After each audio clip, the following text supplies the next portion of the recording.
Benz invented the car in 1897. And between 1897 and 1950, the entire landscape of cities changed, right? Like you were born and died within a mile as soon as the Industrial Revolution happened and everybody exited the farm, right? But when the car came, you could live in the suburbs, especially post-war in the 1940s. Like it was a garage in every car, and a car in every garage, and a chicken in every pot, right? Like legitimately, it was the ecosystem of our world. And yet no safety equipment was invented till 1950 when the seatbelt was invented. Like nothing. In fact, the woman that made lines for roads was in California. She just like started painting lines because cars were hitting each other. They took her to court. The city was ready to sue her and arrest her. Like, and then they go, wait a minute, cars aren't hitting as often. This is great. And so that's genuinely the way we think. It's funny because it didn't really change until Ralph Nader wrote Unsafe at Any Speed and took a hyperbolous approach to how the automobile industry was killing people, but they were. There's a chart called Death per Billion Miles Traveled that's been tracking cars and deaths in cars since the turn of the century in the 1800s, 1900s. What's interesting is the most number of deaths we've ever had was in the beginning. Everybody was dying. There weren't as many miles traveled, but people were dying. Cars blowing up, hitting each other, not understanding the road.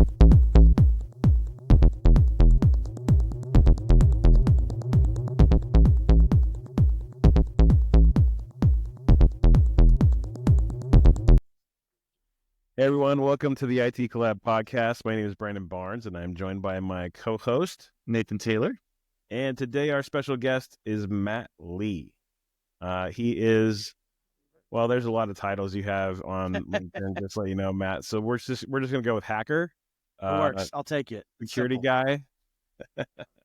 So Matt, I honestly I haven't met you before. I know that you've obviously been a good friend to, and you've known Nathan for quite a while. Sure. So please, if you could introduce yourself and what you do and a little bit about yourself to the audience and myself. Yeah. So I'll start with, I'm a recovering managed service provider. Oh. I don't think one ever recovers fully from that. Like ultimately, I've sat in almost every seat from a technical perspective. I was technician number 7 that came in. Small break fix company, just under $1 million in revenue. And I was VCIO, project lead, project tech, almost everything until I landed as a director of technology about 8 years in or so into an 11-year time frame with this MSP. And we grew it from 1 million to 3 and 5 and 7 and 28 and merged to be 40 million, merged to be 28 and grew to be 40 million. And we during that time, I was the inadvertent guy dumb enough not to step back when they asked who wants to be the director of security. At the end of the day, that was the beginning. And ever since then, as we merged, I was the director of security when we bought a company I call Voldemort, because I'll never speak their name again, but they were an MSP, just $1 million in revenue. And they lost us $3 million in economic impact through ransomware from Soda no Kibi, our evil ransomware group. And that kind of began my journey as educator, teacher, speaker, screamer, SME guy. So all the while a hacker, but and actually to address that, I think it'd be stupid for most people to say they're defending if they don't understand anything about how offense is played. Right? Like in almost any sport you'd ever play, it'd be dumb to go, yeah, man, I got defense. They can throw balls. They can throw a lateral. They can run. What the hell is this? Like, you might want to know those things before trying to defend. So sometimes a good defense is staying on the field as a good offense. That's true. That's true. And I've had to play both ways before in high school. So yeah, I feel you. It ain't so comfortable though. Anyways. Well, Matt, flipping the tables on you. Usually I'm jumping on the show with you, and today I get to have you on the show with us. So that's a lot of fun. You're so good about, I love your heart and your role. You give back. That's like your goal is to raise all tides. And a lot of people say that, but you've worked really hard. I know you put a lot of passion and heart into. You're not in this to build a startup worth billions. You're not trying to go grow something. You are literally just in it to see all of us who are on the front lines growing. And I appreciate that all the investment you've made over the years. So thank you for your heart there. Yeah. And I want to have a conversation with you about a little project you've been working on and you've been talking about for a number of years. Which is the Hackening. So tell us what you can about the Hackening, because I think it's a really I think it's a really amazing moment, and it's a thing that you and I have talked about various aspects of for years. So I'm very curious to hear where you're at with that. I'll tell the whole story of it really quickly. So Jason Slagle, myself, and Tom Lawrence were standing in a hallway about 2 years ago, and almost 3 now. And we were standing at CompTIA ChannelCon, and there was a gentleman that was a hacker that was flying in to talk about how he would hack MSPs. And it was a talk he was giving called How I Would Hack You. And the guy didn't make it. His airplane flight had problems. If you remember, right at the beginning of COVID, after COVID, we had some real challenges with travel. And so he didn't make it. And anyways, so they asked us if me and Slagle would just do the talk. And we said, well, when is it? Well, 25 minutes from now. All right, fine. Let's do it. And so we really just focused on what are our strengths. Both of us try to do some stuff to try to understand adversarial capabilities. And Jason went with the infrastructural side. I went with the very identity side from an identity perspective. And anyway, short story, we did that talk and it was extremely popular. The next time we did that talk, there were 200 and something people in the room. The next time, I think, Nathan, you've even attended that talk live potentially. But that talk was sparked and it really went well. We did it 6 times or so over those few years. And eventually, Jason and I were sitting around one day after giving this and said, why don't we just do this? Like, why are we, we have all these methods, we have these things, why don't we just do it? And the intention was, it was after an argument about the difference between a pen test and a automatic pen test, right? So he was kind of saying, why don't we look at this State of the Union? So that was where the idea was born. We put out a note and said, hey, everybody on LinkedIn, any MSP out there that wants us to do this, that might want to be selected, I'm not saying you're all going to be, but we'd love to work with you to do a external penetration test of some form or fashion. Now, I can say this now, we were being a bit surreptitious from the beginning.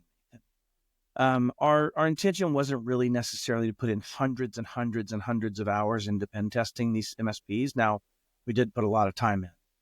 But it was really to do a data project. And we kind of wanted to answer several questions for ourselves. Like, where are MSPs? Like, what is the state of the union? Simple things. Like, do they put their clients' names on their website with those dope testimonials that'll tell me exactly who to emulate when I want to attack them? Do they put all their tools on their site? Can I find those in a few seconds? Can I find your help portals? Can I find your backend portals? Do they get rid of, old infrastructure when they buy people? Do they clean up themselves? Do they leave themselves open to a lot of A records that I can go look at that they have to keep and maintain? That kind of stuff, right, Nathan? So we wanted to go down that path. Yeah. We also wanted to test, like, what's the risk profile for a lot of these MSPs? And we had an interesting way of doing that I'll share here in a second. And I'm actually going to be doing this talk. Jason and I are going to do this talk again so that everybody can see it on YouTube. So this is a little bit of a Johnny foreshadowing for what that will be. We did give the talk at Wild West Hacking Fest to about 250 or so practitioners and people there. It was awesome. And I think you'll like where this turned. And I don't think you know this yet. I don't. But as we went into it, we then said, okay, all these people volunteered. I think we had 70 something volunteers from, I think, 4 countries. We limited it because of our legal agreements. Brad Gross was awesome enough to donate his time to give us a legal agreement. And the way I actually asked Brad Gross to make this legal agreement, I said, I want no one in their right mind to want to sign this legal. I limited my liability to $1. We gave 0 scope. We gave 0 extensibility of what people were going to do. We gave nothing at all. I can literally assign it to Nathan Taylor by saying, Nathan Taylor, you're my assigned. Please do this and protect you legally. That was a test. I wanted to see how many people would sign it. And I know there's some degree of goodwill for me and Jason that allowed that to be signed by a lot of people. So I'm not trying to be pejorative or bash people. But we did have about 5 of those MSPs say, 0 chance I am signing this legal agreement. 0. But all the rest of them signed it, right? And I'm not being negative. I hope this doesn't take it as putting down. It's really just I would never have signed that document because the risk profile would have been way too wide and too broad without some pushback. And so that was like the first thing we wanted to do, is see where people were in that kind of how they think about risk as an organization, regardless of the trust for myself or Jason or Tom. Anyways, so short story out of that, 56. And I guess I could just pull up the presentation so I can have exact numbers here. Give me just a sec if you have any thoughts or questions while I'm doing that. While you're pulling that up, we talked with, I love this topic because we talked with Jonathan Robbins, who works for PackState with you a couple weeks ago. We're going to post that episode.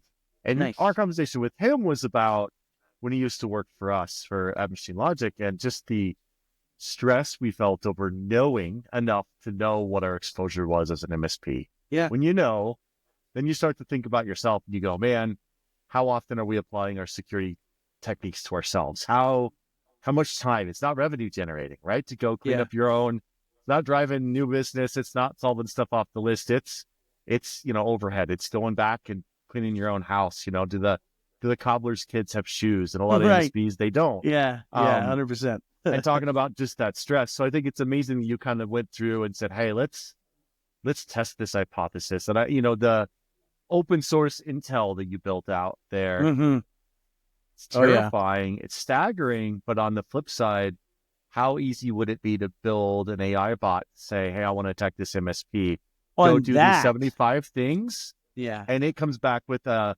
database that says, what do you want to know about him? What do you want to know about, Matt Lee's MSP? I got everything that's on the internet on him. And there's a lot of tools out there. In fact, that's some of the stuff we used and leveraged as we were playing this game. Because remember, I'm a hacker. That means I can cut in line and recess, right? Like if you've ever cut in line and recess, you're probably a hacker. You understand the malleability of things around you. I think the point is to what your skill sets are. And this is going to come first and foremost in what this talk ended up being. Here's the high level stats real quick. 62 MSPs filled out the interest form. 5 countries were represented in that. I was wrong. It wasn't 3, it was 5. We had everything from a single person to a few hundred endpoints on the spectrum, right? So we had to thousands. We had some that had 200 employees with 40,000 endpoints. So we had a broad spectrum on that. And one of those did sign it, one of those bigs. 26 signed our legal agreement. 7 or so actually were targeted. So we actually only dug into about 7 that we picked. And they weren't all low-hanging fruit. They were kind of a smattering, but they were all indications of, I think I can win. And I will say we didn't get any direct wins. And that is only because we didn't choose to fight those battlegrounds yet. And I'll tackle that here in a second. But some of the stuff we found. First off, one of the slides we poked was like, holy crap, what have we gotten ourselves into? And one of the major findings that I'll give that came out of this is one of the memes that we used from Tom Lawrence was like, this is harder than expected. Like genuinely, when you think about it, doing a lot of these techniques, I had a Zyzel modem that had a perfect 10 RCE. I spent almost an entire day trying to exploit that, like almost an entire day, just trying to do things. And it turned out it was poorly written memory space. It was a different model than what the POC was used before. Like going back to some of the challenges we face as practitioners, you're like, I've got a 10, I've got to deal with it right now. Do I? Or is it technically not even exploitable? Like where do we find ourselves in that spectrum there, right? So one of the things that stood out was things that work in a lab do not work necessarily in the wild in the exact same way or even close to the same way sometimes. And so one of the challenges, and maybe I'll just spoil the end here real quick, Nathan, was what we really found was there is a gap in our education system and the way people do come to be pen testers. As we talk to a lot of these individuals, is that the schools don't really prepare them. They end up getting most of their training once they're actually in the job in a lot of cases, right? Yeah. And the interesting part is what we decided to do, Jason and I, as we finish this talk, and I'll get back to the rest of it if you want here in a minute, is partner with education. We're going to use CyberRise, which is a charity that Robert Chaffee, myself, and Jason Slagle started. We actually just got our 501c3 today, officially from the Attorney General, which is awesome. I guess we had the 501c3, we got the tax approval status. But the point is we decided to partner with education and try to create a system where we can do capstone projects where kids that are coming in their senior year out of college that are going into an IS degree with a red team type emphasis can take an MSP, adopt them, and follow a very prescribed set of steps to find surface area, dig into what things exist, do enumeration, do attack against those assets, do attacks against the individuals, and then write up a report. And what's great about that is we hope to take that report and have the other pen test companies judge the report for that student to give them their grade, which also solves some of that to market type path of finding the good individuals. So that's what came out of the talk. Like TLDR, long-term spoiler. In between what we found, and this, I think you'll think these stats are very much in line with what you and I have believed in for many years now together. So you tell me if you agree. Global stats, 80% use Entra ID as a primary identity source. Primary. No other identity source, no Active Directory. 80% of the MSPs that came to us are using Entra ID as a primary identity source. That's huge. That's way a more big than I would have win. expected. It's a big win. That's I thought traditional huge. AD was still around, so I'm glad to hear that we're not it's rocking huge. on-prem AD anymore. Yeah, it's huge. 45% use Cloudflare, Fastly, proxies. That's just almost half. Almost half are using proxies. It's fantastic. Now, these are self-selectedly the ones that decided to be signing up for pen test and thought quite impressive and arrogantly that they would never have a problem, we'd never find anything. So understand there's a self-selection to this data set. 100% make it simple to determine their tool stacks. Like Kat did the OSINT and found exactly what tool stacks were being used by everyone. I believe it. Major categories in I believe it. 100%. Yeah, go ahead. It's really hard to hide that, especially since, you know, if you're of any significance, ConnectWise wants to highlight that you're one of their great partners. That's exactly right. Yeah, Those are very difficult details to hide. Thanks, and you want your clients to go to the help desk, and you want your clients to put in tickets, and you want your clients to look at their portals, and you want all those things. Yeah. 100% have subdomains to enumerate, test, and understand. 100% have that, and that makes sense, right? We're in that way, and that I meant by that like infrastructural subdomains that they manage as an A record somewhere, not just CNAME stuff. 32% expose IPs of hosts in their SPF records. So even though they're trying to hide them with Fastly tunnels and Cloudflare tunnels, they've just exposed the IP out there to the world in their SPF record, right? So you think about the architecture of how that works, and the ones that didn't usually had a service, and the service was the one providing that type of stuff. Like I won't name them because I don't want to be specific.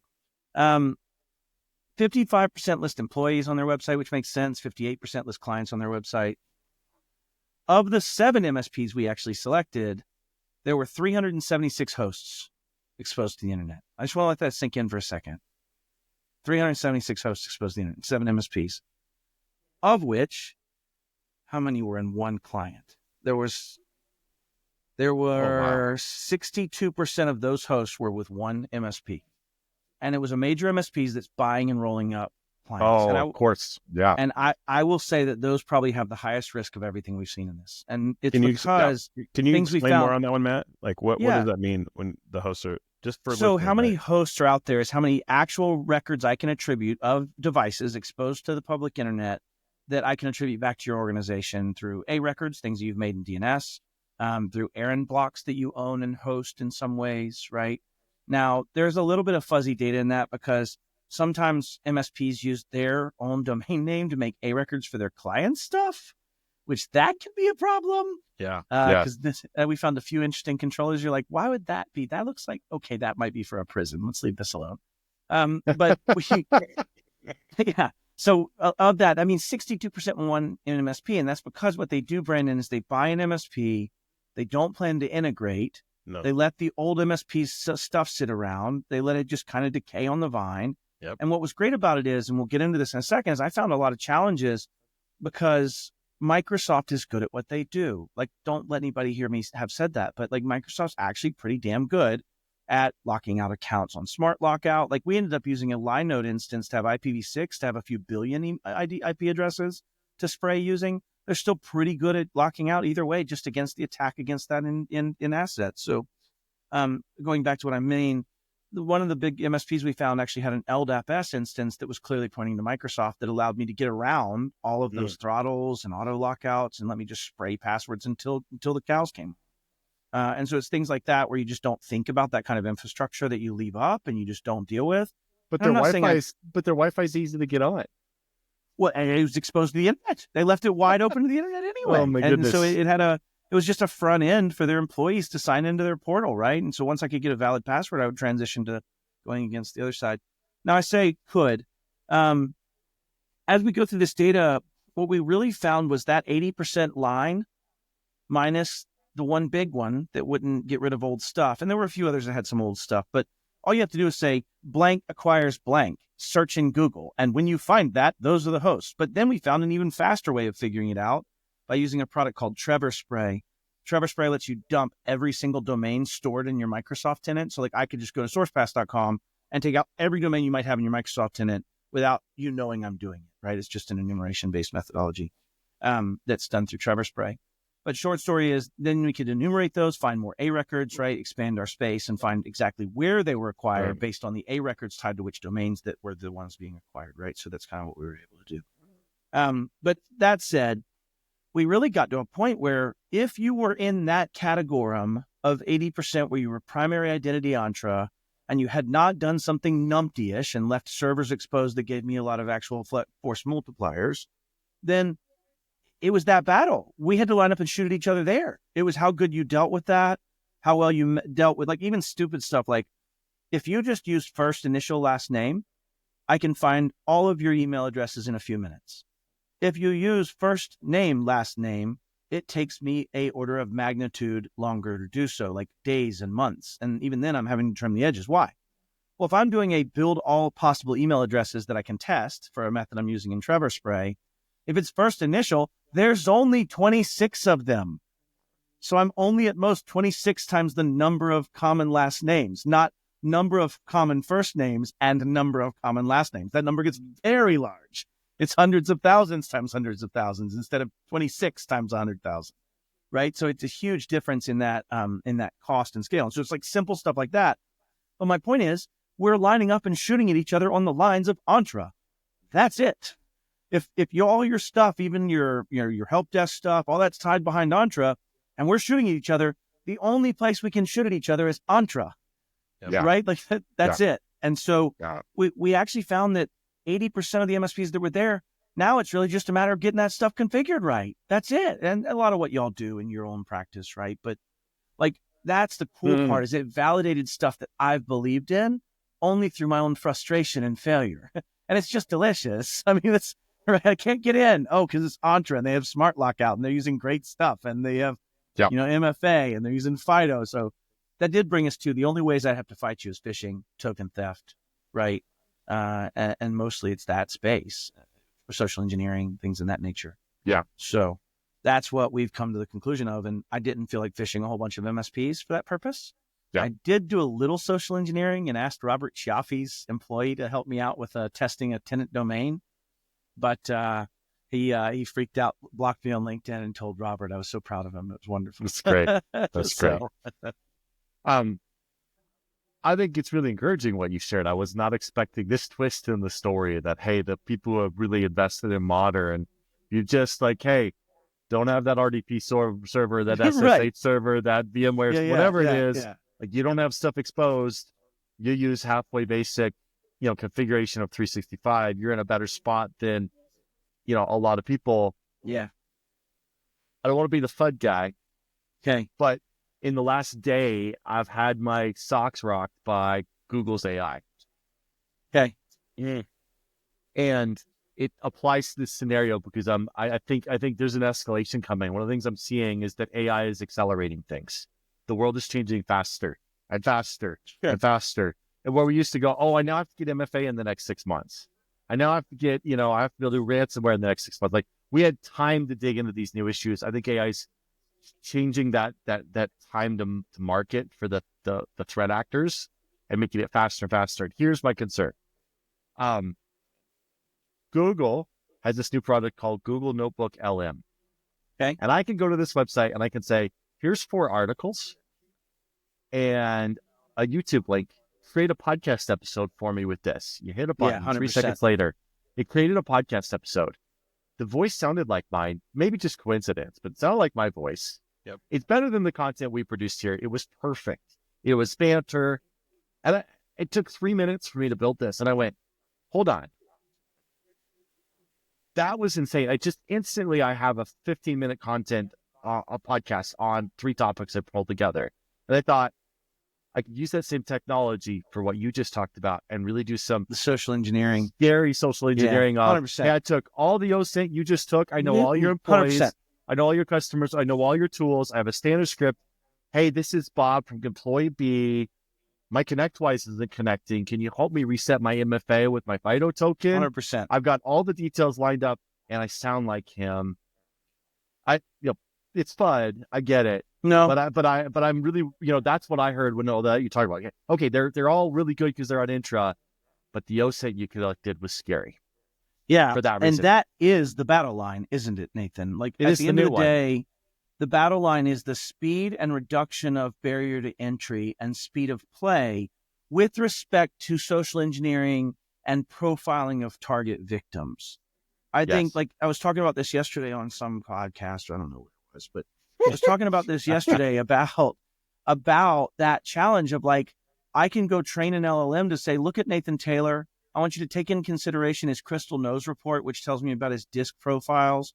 I'd like for you to take that and make me something based on these 55 Facebook posts that he's made that then ties it into something that's driven towards his work, that drives towards aspirational, he'll receive well, like slam dunk. In fact, I just literally used Copilot today to write my phishing email to myself in my victim domain back there for my boot camp next week. And it's brilliant. It was really well written, right? Like that barrier to entry reduction. I have a charity that raises money by shaving beards. Perfect. We're trying to get executives to sponsor our beard shave in 2025, and I need to write an email. It needs to ask for help by going to my webpage. It needs to state, last time we raised over $250,000 for 18 charities. If you want reference information, please use CyberMattLee to build your profile, right? Done. And I said it was coming from Jason Slagle, and it says, Dear Executive, I hope this message finds you well. I'm reaching out to invite you to support a cause that is very close to my heart. Like, you imagine having that written to you 5 years ago when you didn't understand that these kind of emails could be completely fictitious? Because before it had been, I have Ukrainian problem, need, like it would have been just broken. I don't know, that's my terrible, terrible broken Ruski there, but you know what I mean? Like it would have been very different. And so now to your point, like the level of efficacy, the level of quality of linguistics, the level of understanding you've, and the level of information that's been produced for the last 5-6 years. Like I just did a talk. It's funny. I did a talk at a thing called ChannelCon. They're very similar to SourcePass, where they do a really cool partner event where they try to educate and do things like that. And I did this ChannelCon event, and I was asked to prepare a talk on seller impersonation fraud. And I did a lot of research. I spent, 6-7 hours learning about SIF and how it functioned and what the common cases were. And then I said, you know what? Instead of me just talking about it and putting bullet points, I'm just going to do one. I'm just going to go execute one. I'm going to show them how I would do it. And so I made up a fake email account. I created my own OSINT protection with things like Chasm. My own OPSEC protection to not get arrested with things like Chasm. And then I found a victim in Colorado, in Grand Lake, a guy by the name of Chester James Reed III, or CJ Reed. And I looked up his property, fit my victim profile. I was able to show the OSINT I would gather on him. I was show how I would go get the dark web driver's license information, how I could pay white pages to figure out his family hierarchy, figure out where he lived, what I should spoof as. And all of that just to build a better impersonation of that person and trick a realtor into reaching out to me and asking to list it and then ultimately selling this property to some young couple that ends up buying it before Mr. Reed knows it's been sold and I get paid and everybody's happy, right? All through OSINT and mistakes made through OPSEC and as other humans in general over the last 5 or 6 years, back to your point. But I never had to do anything. I didn't have to compromise an account. I didn't have to attack a person. I never had to interact with that person. I did all of that using Spiderfoot, which is an automation platform for finding OSINT information, and then manual processes. And I think I spent $58 or something like that. Overall, it would have been $570, including the dark web information to phone the guy. And I'd have made $173,000 after walking away. Like, that's not a bad day. I'll take that. And to your point, Nathan, all of those things could be enabled much faster. And the speed of how much faster they'll be faster is increasing. Like, I know I'm John Madden here a little bit, but like the quality of that and the iteration we're seeing in growth far outpaces, I don't know if this sounds like any other common themes, the security and outcome requirements that might come from these things we're building. That's our life, right? Yeah. Anyways. Well, it's scary for people like us right now. Guess what we're doing? You know how easy it would be to replicate Nathan if you wanted to call my wife and freak her out just by take 4 hours of our podcast, put that into a AI model, call my wife and say, hey, this is Nathan. I've been kidnapped. Give me, $500,000. Yeah. I need that sent to matt@cybermattlee.com, right? Like the 100%. Yeah. It just reminded me, I need to have the family safe word conversation again with the family of like, hey, you ever get a weird call? You're not sure. This is the secret family safe word you asked for, right? Like, because this is the world we're going to live in where sounds like your wife, but it's not your wife. But how do you know? How do you prove it? Brandon wanted to get a word in there. Sorry, I'll pause. No, you're good. Honestly, I'm just enamored, and I haven't met you before, Matt, so this is kind of fun. I'm kind of like, oh, this is good. I'm like watching a podcast on my own, right? No, wait, I'm here. I have a question for you. Did you try and breach any of these MSPs by pretending to be a user We didn't and want to asking do them to that. reset a password? We didn't want to do that. We talked about it. We went on the fence on this because It's a real I know threat, I'll right? win. I know I'll win there, I guess the way Right. I might say it. And we decided we didn't want to highlight that. But yeah, bro, that's on my list. And that is one of the things we'd have students do 100%. Find a good client, look for them. We didn't do it. And we also didn't do we tried not to do any coercion. I don't know if you're familiar with MICE, but MICE is a methodology used by CIA to try to turn an operative, right? And it's money, ideology, coercion, and ego. Those are the things you can play towards, right? Right. But so we thought about doing that to an internal employee. I think that's kind of important, right? It is. Most of the MSPs don't even think about it. I mean, I transferred to MSPs and I'm like, hey guys, we should have like a secret, like their personal email, anything. I'm not saying like I'm trying some to think of an cryptographic idea. way, maybe. Yeah, that you can't just find on the business. Yep. And so like, I know that's why when you call your bank, they ask you like 20 million questions, but trying to verify who it is. Yeah. And that's something that if they get into your account, I mean, that can really. And that's why, there's 2 touch points on this. Number one, Andy Laren, I'll give shout out to Andy Laren, the Canadian. He found, I don't want to steal from him. He found a weird thing that he thought he could exploit with ConnectWise Home about 6 years ago. And Kyle Hanslevin had me, for some reason, get involved with him. It's because I was connected at ConnectWise at the time. Still am, I suppose. And I looked at it and, oh my God, I was broken. Basically, and this is long enough now that I don't think I'll get sued for it, but basically in ConnectWise Home, there was a model where if you were connected to your PSA and a user, one of your clients, had not set up their account yet in the PSA portal, that I could set it up and it didn't wait on their email confirmation to ensure they were really them, which meant that I could put in tickets on your behalf as that executive without ever validating the email.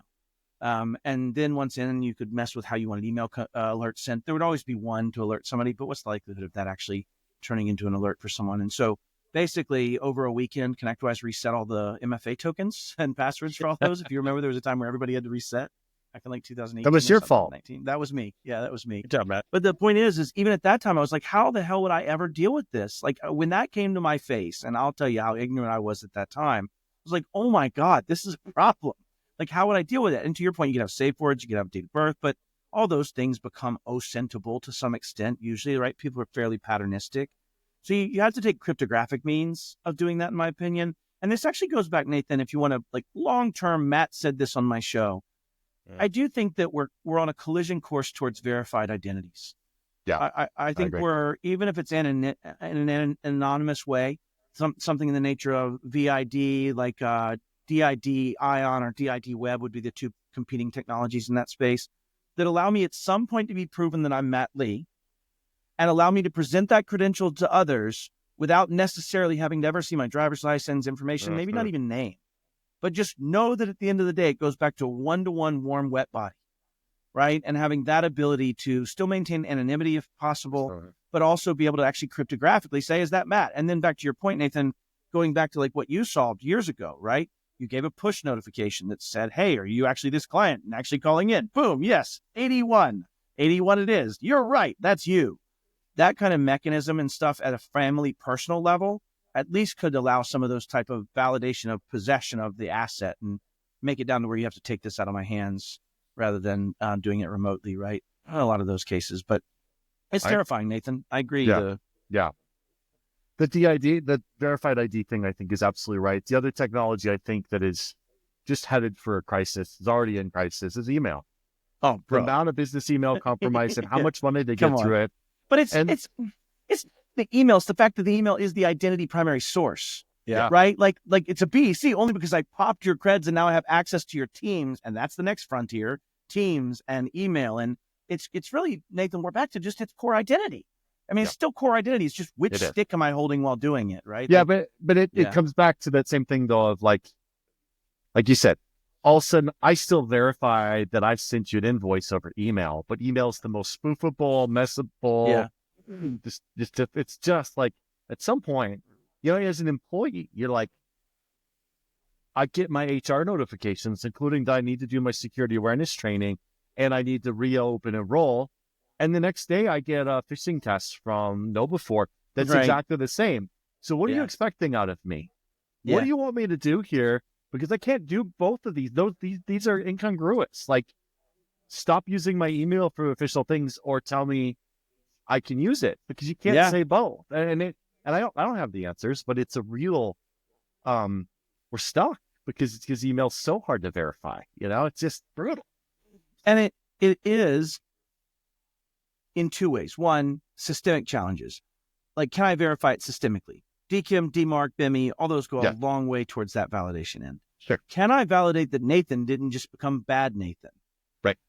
Can I validate that Nathan didn't just get his account compromised, or was coerced, or was, right? Those are the challenges. When I trust the sender, but the sender was compromised. That's the bitch, right? Yes. That's BEC as a real challenge. Yes. And I think that's the piece where we have to do better on the front end of protecting it. I mean, I'm telling you, if you used a FIDO token, the chances of you getting your identity popped drops to near zero. It'd at least be in the 0.000x's. Yep. Just straight up. Like, somebody wants to fight me about it. You can still steal a token locally from the device. Right. If you got on the stupid device already, like, we're getting back to the same battleground.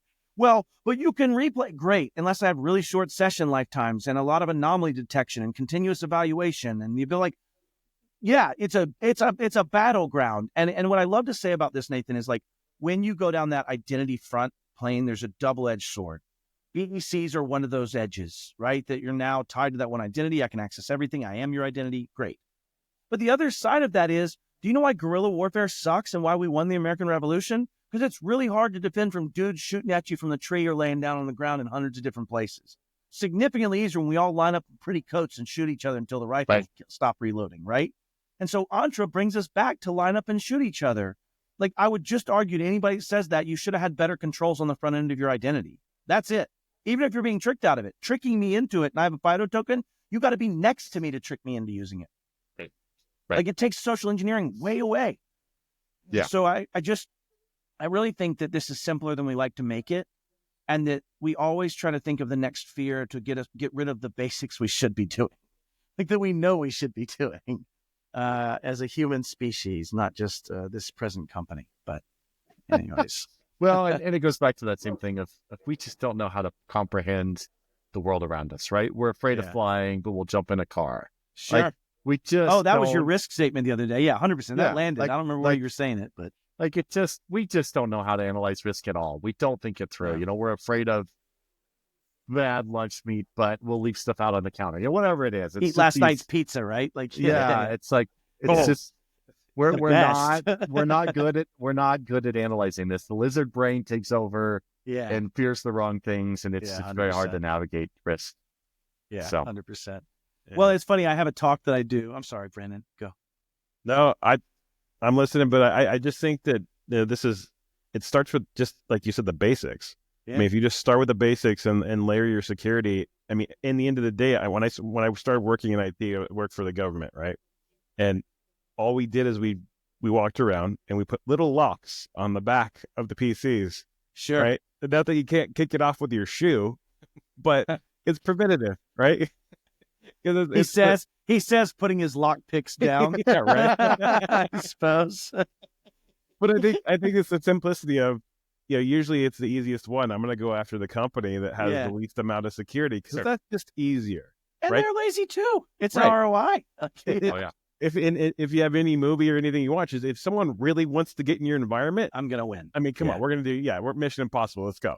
But 100%. I just think that, like, putting stuff in place and like you're talking about is just starting with the simplistic basic. And I get it, not be scared, but we got to pay attention. Well, and I do a talk. Nathan's seen this a few times, but I take these timelines. And have you seen this talk, Nathan, where I take timelines and show the automobile industry over time and death per billion miles traveled? I don't think I have. If not, this one's a fun one. I'll do this one on YouTube too. Basically, I take a timeline and I put up 1897, 1950, 1979, and 1950, 1965, and 1966. And I ask people, what do these dates mean? And I'm at a computer conference. Everybody tries to make it computers. And the answer is no. Benz invented the car in 1897.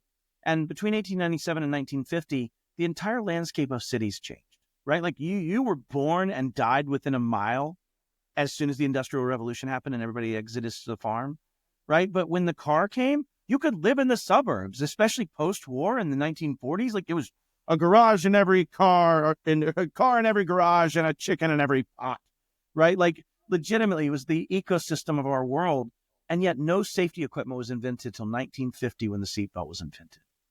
Like nothing. In fact, the woman that made lines for roads was in California. She just like started painting lines because cars were hitting each other. They took her to court. The city was ready to sue her and arrest her. Like, and then they go, wait a minute, cars aren't hitting as often. This is great. And so that's genuinely the way we think. It's funny because it didn't really change until Ralph Nader wrote Unsafe at Any Speed and took a hyperbolous approach to how the automobile industry was killing people, but they were. There's a chart called Death Per Billion Miles Traveled that's been tracking cars and deaths in cars since the turn of the century in the 1800s, 1900s. What's interesting is the most number of deaths we've ever had was in the beginning. Everybody was dying. There weren't as many miles traveled, but people were dying. Cars blowing up, hitting each other, not understanding the road, not understanding rules. But then in 1965, when Ralph Nader writes Unsafe at Any Speed, that turns into the 1966 National Vehicle and Motor Vehicle Safety Act that formed NHTSA, that said brake lights have to be on both sides of the car. One needs to blink when you're going left, like all of that kind of stuff all came out of that. But the interesting part is that's about 85 years before we even started turning the curve to drop that death per billion miles traveled. And what triggered me on this thought, Nathan, was every technology seems to be that way. And even then we get our priorities out of order. And this is what you're saying about the priorities thing. I do a slide deck for Canada that shows 1895, I think it's 1929, 1979, and 1997. And I ask people, what are these dates right after I finish the car dates? And it's funny because they go, oh, I don't know. I said, well, it's in Canada, so it's got to be hockey related. What's funny is the jock strap was invented before the turn of the century in the 1890s, and everybody wore it. Right away, protect the boys. We got to protect the boys. Everybody got it. Every kid said it to their son. Every son's heard it from their dad, right? And yet when a dude watched his buddy's face get crushed with a hockey puck in 1929 and he invented the face mask and the helmet, nobody wore it. It wasn't manly. Like people revolted. It wasn't until 1979 there was even a law or a rule in the NHL that required it, and it had to grandfather because everybody pushed back. So it had to say, you don't have to wear it if you've never worn one. And the last player, McTavish, rolled off the ice in 1997 having never worn a helmet, right? So what was interesting about that is even when we get our stuff and we move forward, we get our priorities out of order and our ego gets in the way. We're not going to protect the brains, but we'll protect the boys, right? So we get stuff out of order. Manly. That's very manly. But it goes on to say that computers were invented in 1937 was really the first digital computer. It was not the ENIAC. I don't know if y'all know this or not, but a company named ABC went to the Supreme Court in 1974 or so and won the right, even though they don't exist anymore, to say we were the first digital computer. Huzzah! Winning. But anyways, joke aside, as we start thinking about this for computers, we're right at that same 80 to 100 year time frame that I propose is every time technology is invented, one lifespan takes advantage of the technology before the next lifespan has to deal with the implications. And we're now there. Technology is everywhere. We have an internet-connected toaster that can tell me how toasty my toast is, right? And we didn't think about the security and the risk of those things, and it's so inundated. And you said this well, Nathan, the fast is getting faster. So in this iteration of technology, it's way faster than building a house. It's way faster than cars, and not in the pun intended, anyway, but it's faster than how cars would iterate over time. And so what's interesting is by that 100 years, we're now 10 times deeper into the tech problem than we were with cars 80 years in. Does that make sense? Like it's part of everything, and it's broken. So we live in a world where that's where we are, but in 50 years, we won't have those challenges in the same way. We'll have self-regulation, capitalism, marketing, market chips in our brains. No, just kidding. Maybe. I mean, that's already playing out, you know. It's, you got it. You know, honestly, Matt, I just verified ABC, according to Gemini, is the first computer built. Huzzah! At least Gemini agrees. My benevolent overlord, AI overlord, that is. Yeah, but you know, honestly, it was funny because we made a bet. Like Nathan and I were talking, and he was saying how he's so used to Googling things, right? Yeah. And so I was really like, every time I'm sitting there trying to Google something, like I'm really freaking good at Google. Like that's made my like career, right? Sure, me too. But truthfully, now I'm starting to use Copilot or you know Gemini, or like primary search engine. Like, all the time. So Matt, Nathan, have you been following that protocol? We put that bet in play a few weeks ago.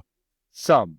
Man. I'm starting. I forget because I'm a human and I go back to my habits.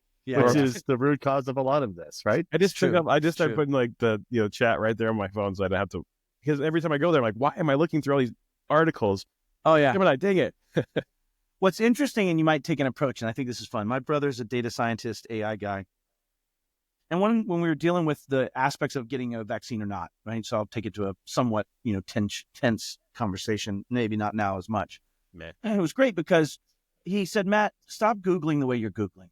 Don't ask this in one way.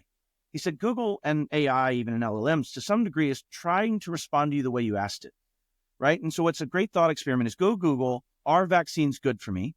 And then go Google, are vaccines bad for me? Yes. One has an anchor of good, one has an anchor of bad, and tries to find the bad correlative links versus the good correlative links. So what's interesting is if you look at the difference in what's displayed, the count, the quality, those types of things, that's a far better way to determine something. And I think LLMs actually do a decent job of that, which is the interesting part of what that I think brings to the table. But anybody ever played that thought experiment? Because it's wild. Yeah, I watched this. I watched are. The Social Dilemma, and it like really made me think about it. Right?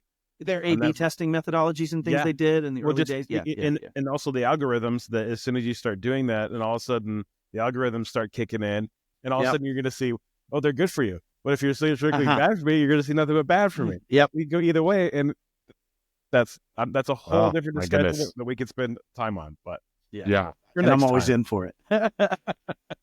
I know. You, honestly, Matt, you are freaking awesome. Thanks, bro. It was nice to meet you, and I know that likewise. I'd love to have you back on to have more conversations because I'm just like, this is your education of hackernets, technology, whatever you want to call it. I just made up a word for you. I'll take it. All words are made up. After that, it's just a popularity contest. Like every one of them has been made up. Matt, how do people get a hold of you? Oh, it's just Cyber Matt Lee, almost anything. Unless you want a weird dog video that's had 17 million views, then it's Adventure Lee's or something. You got a podcast? No, we had so I have a Unify camera outside my house. I don't know if you've seen this clip or not, Nathan, but I have 3 German Shepherds, and I went out one day to go let the dogs get in the Jeep to go for a coffee run, and I had left the other Subaru open with the hood open with the engine bay open, facing the other way, charging the batteries. The dogs all loaded up in the engine bay and wouldn't get out. They're like, if I sits, I fits, bro. I'm going to get coffee. And I'm like, other car, dum-dums. Anyways, my Unify camera caught it. I submitted it to Daily Dose of the Internet, and it's at like 17 million views already, which tells me nobody gives a crap about all the cyber content I make. They just want to see dogs and cat videos, man. That's all it tells me. I'm broken, bro. Oh, man. Yes. Well, Brandon, if you don't have a podcast, he produces a lot of content online between PAX8 and your own brands. YouTube, get him on YouTube. There's an amazing amount of content coming in. And, like I said, always giving back to the community. So thanks, Matt. Yeah, cybermattlee.com. I don't know if I've smiled as much on a podcast. This was just great, y'all. So thank you. It's just lunch. We're just having lunch. But we'll put your stuff on the site. We want to put you out there. So we want to collaborate. And I really appreciate any time you had on here with us. We'd love to have you back. Anytime you want a loud, boisterous opinion at a high level of loquacity and high speed words, bro, I'm in. Yeah. I like your plethora of words you use as well. It's very grammatic. It Catholic school just got in trouble a lot. You had to write a lot of dictionary stuff. Go with the dictionary. My beard's a little insecure on this episode. I got to be honest. I just trimmed mine, and Brendan does have a beautiful beard too. So I got you. He can grow it out nice with that kind of color pattern. Yeah. I mean, I just took it off. I took it off like a good couple, like an inch or so today. We'll grow it out. I'm gonna have another beard shave, and we're gonna raise more money for charity. I'm not shaving mine, but me and Jason Slagle are gonna MC one in 2020. What? Yeah. So all right, you might lose your beard next year, my man, and raise some money for good causes. As long as it sounds like fun. Yeah, as long as it's not fictitious, then I'm in. No. Anyways, thank y'all for having me, bro. I really appreciate it. It's always a good time. Thank you, sir. Thanks, Matt.